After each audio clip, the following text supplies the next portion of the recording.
SER Podcast. En la cadena SER, Hora 25. Pablo Tallón.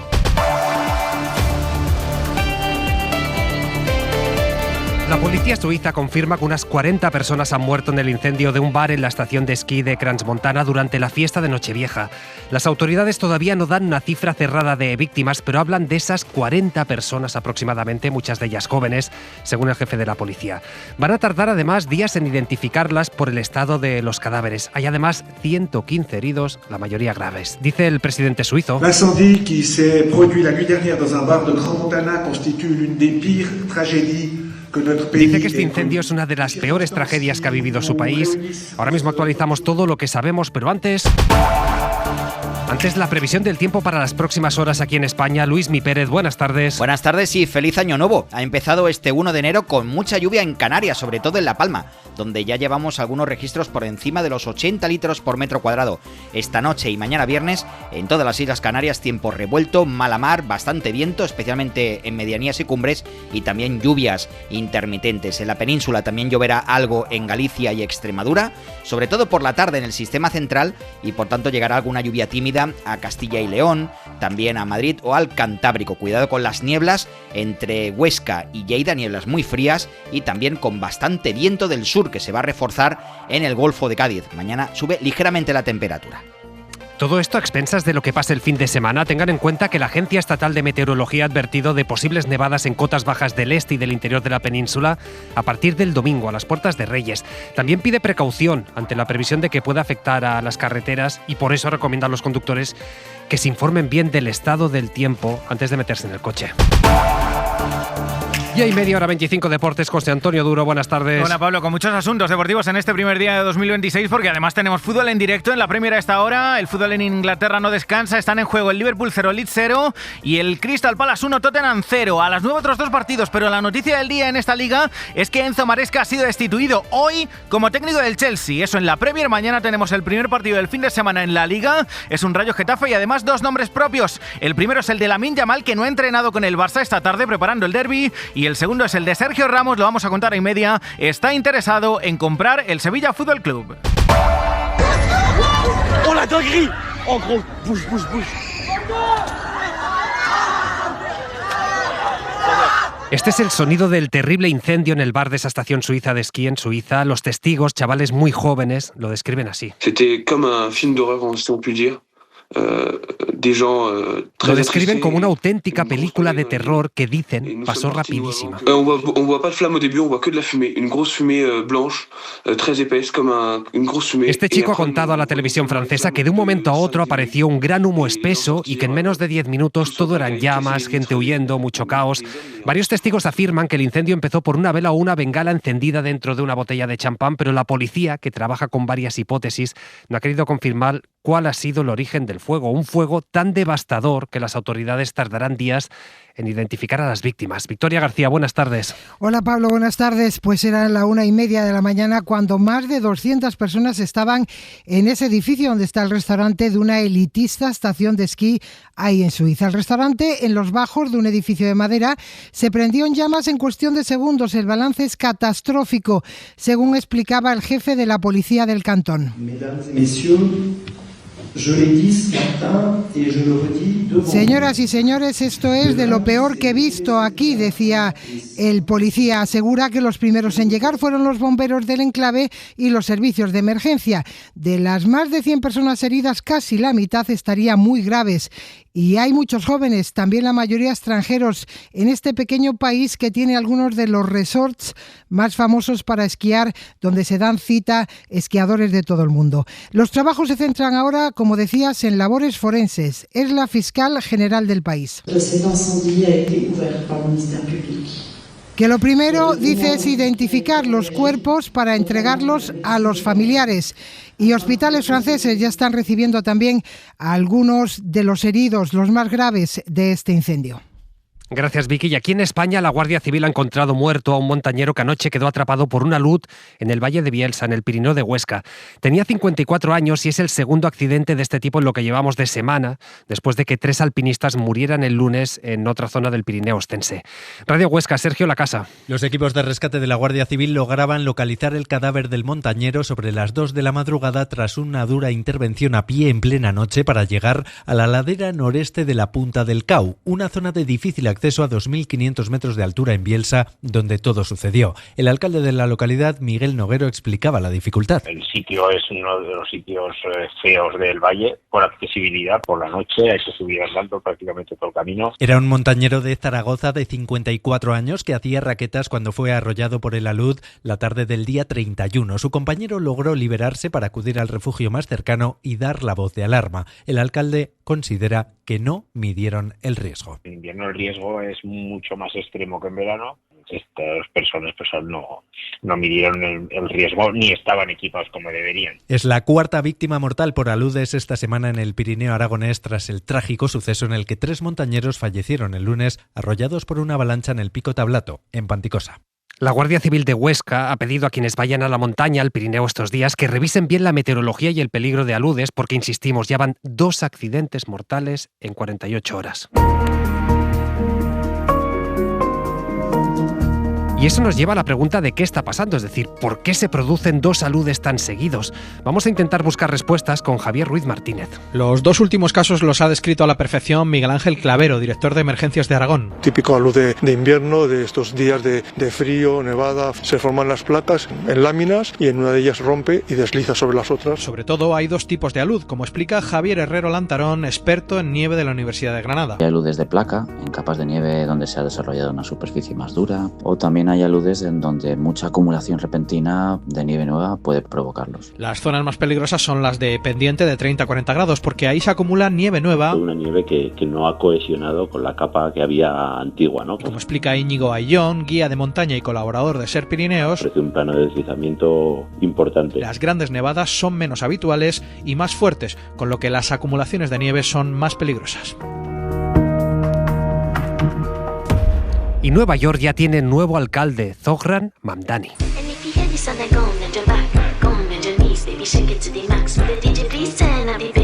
Y así es como suena la fiesta que han organizado para celebrarlo tras la toma de posesión esta madrugada, que ha sido un acto privado. Lo de ahora sí que es un evento multitudinario en los aledaños del ayuntamiento. And it is my deep honor and privilege to welcome you to the inauguration of our new mayor of New York City, Zohran Kwame Mamdani.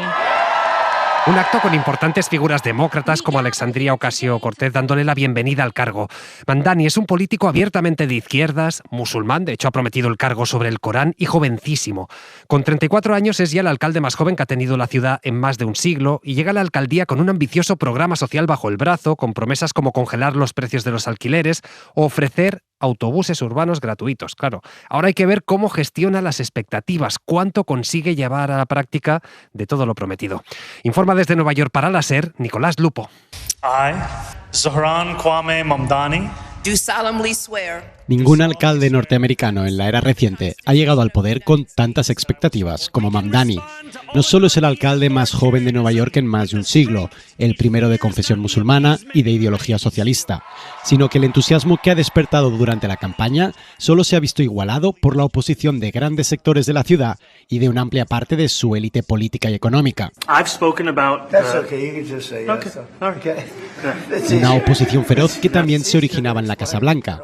Mamdani ha construido un equipo de gobierno de gente experimentada cuyo objetivo será implementar las promesas para hacer la ciudad más asequible, ante un coste de vida que se ha convertido en la preocupación principal no ya solo de los ciudadanos de Nueva York, sino de todo el país. Y la CIA desmiente a Rusia y niega que Ucrania atacara ninguna residencia de Putin, como dijo el gobierno ruso hace unos días.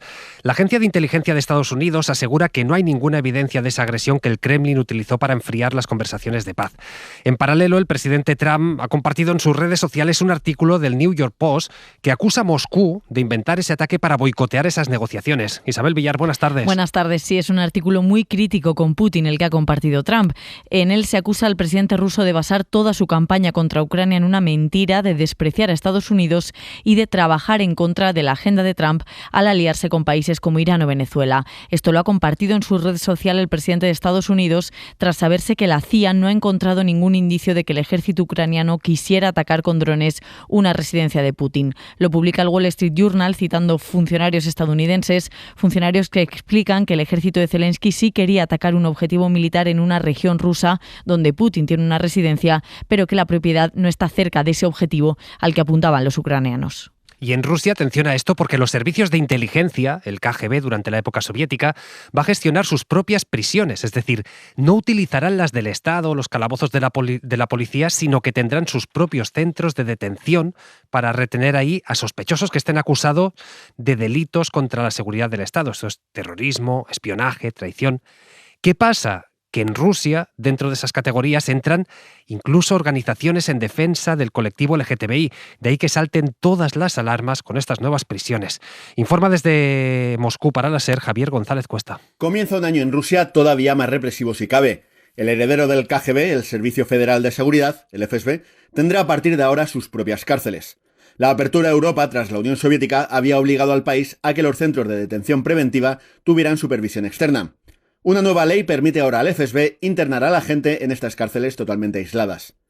El FSB las utilizará para acusaciones como espionaje, traición o cooperación confidencial con extranjeros. Aquí cabe destacar que para el Kremlin muchas cosas son extremistas, desde el movimiento LGTB a la oposición política o algunos medios occidentales. Esta es una de las nuevas medidas con las que el Kremlin intensificará su represión este año. Otra permitirá abrir causas penales a los opositores declarados agentes extranjeros cuando sumen 2 multas, aunque sean infracciones mínimas. Por ejemplo, no haber señalado correctamente su estatus en todas las publicaciones de sus redes sociales. Feijóo asegura que va a enviar a la jueza de la Dana los mensajes que él escribió a Carlos Mazón la tarde de la tragedia, porque ya saben que hasta ahora el líder del PP solo ha remitido los que Mazón le envió a él, pero no la conversación completa. La jueza le pidió entonces, pues eso, la conversación entera para entender bien el contexto de los WhatsApps, y Feijóo dice hoy que sí, que se la mandará. Recordemos que también va a comparecer ante ella el día 9 por videoconferencia desde su despacho en el Congreso, Julia Molina. Feijóo dice no entender el interés de la jueza por esa conversación que mantuvo con el expresidente la noche de la Dana, pero asegura que colaborará y le enviará lo que no quiso enviarle la primera vez, sus propios mensajes con Mazón. En una entrevista en Servimedia ha explicado que cuando tenga a un notario de guardia, registrará la conversación y se la hará llegar a la jueza de Catarroja. La jueza ha pedido voluntariamente los mensajes que ha recibido el señor Mazón, se los he entregado a través de un acta notarial y ahora me pide los mensajes de respuesta que yo le di al señor Mazón el mismo día 29 de octubre y por el mismo mecanismo se los entregaré a través de un acta notarial. En esa misma entrevista, Feijóo pronostica que este año habrá elecciones generales. Sostiene que Sánchez se verá obligado a convocarlas. Su tiempo está en manos de sus socios. Los socios de Sánchez han pasado de encubridores a cómplices y ya empieza a tener factura desde el punto de vista electoral. ¿Va a haber o no va a haber ese cambio político? No depende de Sánchez, depende de los socios y de la agenda judicial. Una agenda judicial que, según el líder de la oposición, se le puede complicar más a Sánchez a lo largo del año. Pues repite Feijóo que quiere elecciones generales el año que viene, pero quienes seguro van a pasar por las urnas son los aragoneses, los castellano-leoneses y los andaluces, y sus presidentes, de hecho, han coincidido en lanzar discursos muy políticos en sus mensajes navideños. Por su parte, donde ya se han celebrado elecciones es en Extremadura, y su presidenta María Guardiola ha aprovechado su discurso para tender la mano a la extrema derecha de Vox, a quien pide altura de miras. José Coello, buenas tardes. ¿Qué tal, Pablo? Buenas tardes. Con un ojo puesto en la gestión de sus gobiernos y con otro en tender de forma velada la mano a Vox allá donde sean necesarios. Así están siendo los mensajes de final de año de los presidentes autonómicos que tienen cita con las urnas en 2026. Por ejemplo, en Castilla y León, Alfonso Fernández Mañueco, sin citar a los de Abascal, ha pedido altura de miras ante las elecciones. En 2026 celebraremos elecciones autonómicas y se abrirá una nueva etapa política que nos exigirá a todos altura de miras, serenidad y una idea clara: decidir con responsabilidad. En poco más de un mes será Jorge Azcón en Aragón el que se juegue en las urnas su mandato. Apenas ha hecho referencia a las elecciones. El gran reto de Aragón es seguir reforzando los servicios públicos tanto en el ámbito urbano como en el rural. Pero sí ha puesto en valor su trabajo durante estos años. También lo ha hecho como contrapeso socialista a Ferraz, Emiliano García Paje, de no aceptaremos privilegios para otros a la honestidad en política. Ese sentido común, esa coherencia que nos lleva, por supuesto, a intentar ser honestos. Honestos en las decisiones, honestos en las acciones y también en las actitudes personales. Lo que deseamos como ciudadanos es lo que, como mínimo, le debemos exigir también a los políticos. En tan solo unos minutos, Pablo, a las 9, María Guardiola se dirigirá a los extremeños con mensajes sobre su posible investidura, así como Juanma Moreno con elecciones en 2026 o Isabel Díaz Ayuso. Y en Andalucía seguimos porque ha dimitido un concejal del PP en el Ayuntamiento de Andújar, en Jaén, después de subir un vídeo a redes diciendo «La de Andújar, la que no es puta, es bruja».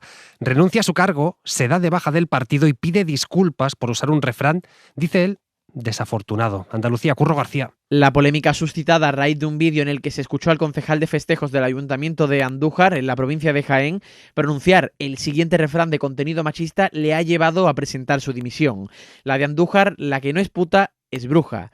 Antonio Torres no solo ha dimitido de su cargo de concejal, sino que también se ha dado de baja del Partido Popular por un comentario que, tal y como explicaba en una carta abierta a los vecinos del municipio, es bastante común en el mismo. No obstante, en este texto publicado en redes sociales reconoce que el refrán es desafortunado, defiende que no hay intención de ofender y por ello pide perdón a las mujeres que se hayan podido sentir ofendidas. Además, ha argumentado esta decisión en base a no querer enturbiar la imagen del actual equipo de gobierno. Es la segunda polémica de este tipo tras el cese del concejal socialista Manuel Cortés en el Ayuntamiento de Martos en este caso. En esa ocasión aparecía entonando cánticos machistas en un vídeo. Hora 25. Con Pablo Tallón.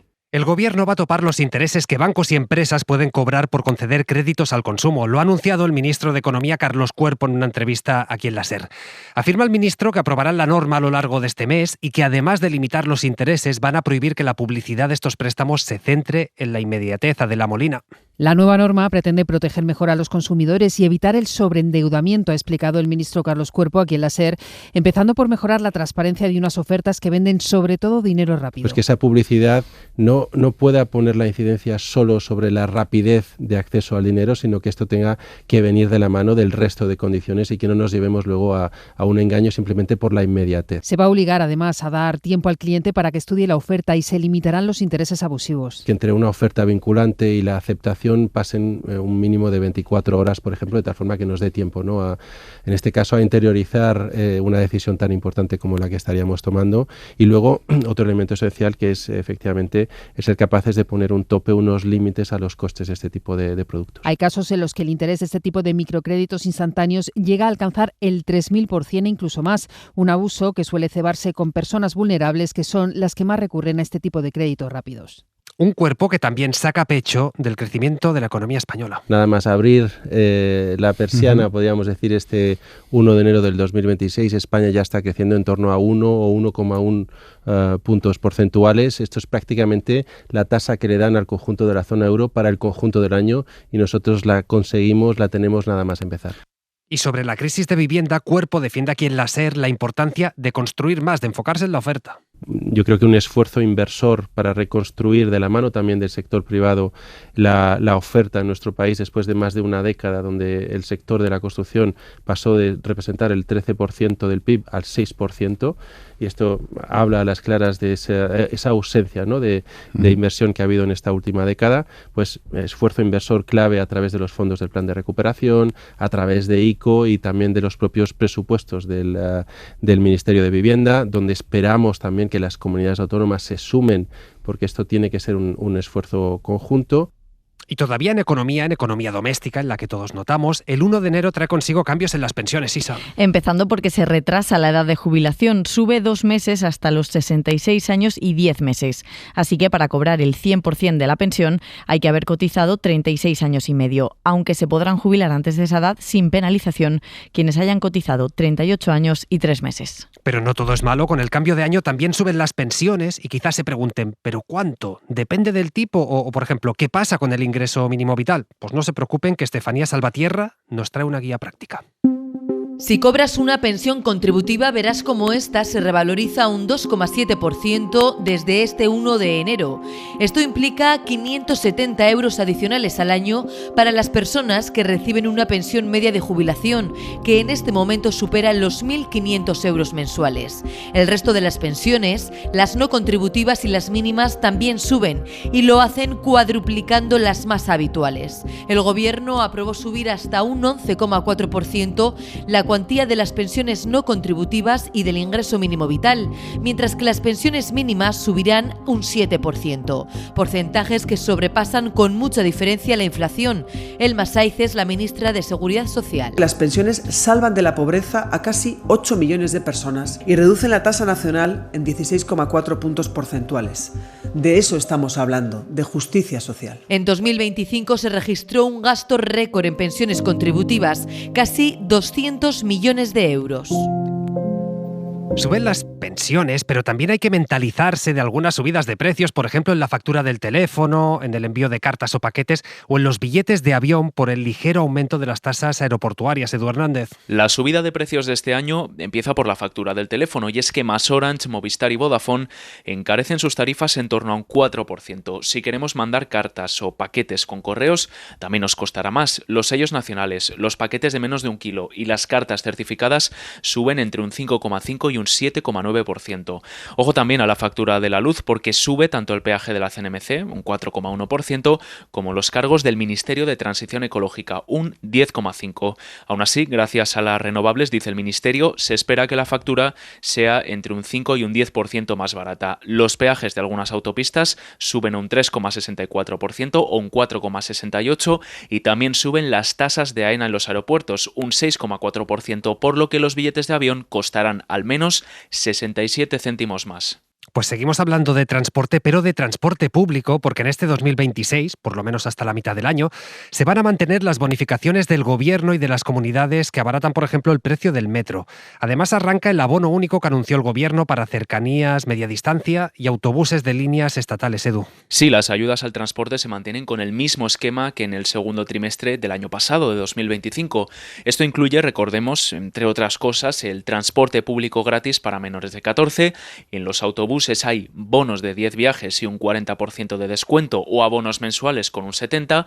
En los trenes siguen vigentes los abonos mensuales o de 10 viajes, tanto para cercanías como para media distancia, con las mismas rebajas, eso sí, y el descuento del 50% para los servicios de Avant. A esto se añade también el pase vía para esos servicios de Avant. Se paga por cada viaje que se hace y se van acumulando descuentos. También se pone en marcha el nuevo abono único por 30 euros al mes para menores de 26 y por 60 para el resto de usuarios. Este sirve, recordemos, para cercanías, media distancia y autobuses de titularidad estatal. Hora 25.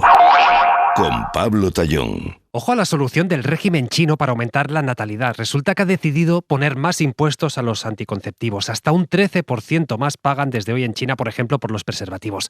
Además, entran en vigor medidas para abaratar las guarderías en un intento por lograr que haya un repunte de natalidad. Esto después de que China lleve 3 años seguidos perdiendo población. Informa desde Pekín para la SER, Adrián Foncillas. Los preservativos, las píldoras y otros métodos anticonceptivos están desde hoy sujetos a impuestos por primera vez en 3 décadas. Serán del 13%. A cambio, las exenciones recaen ahora sobre los servicios de cuidado de niños y gastos relacionados con la boda, los impuestos al servicio de la demografía, y es que una década después de que China jubilara la política del hijo único, la natalidad sigue cayendo sin remedio. 3 años acumula la población china encogiéndose, ya superada por la India. Nacen ahora unos 10 millones de niños anuales, apenas la mitad que una década atrás. La medida ha generado quejas de los expertos, se teme el aumento de enfermedades venéreas o de embarazos no deseados, pero sobre todo ha generado chanzas. Dicen los internautas que tener a un niño, y especialmente en China, es bastante más caro que una caja de condones. Cadena SER. La radio.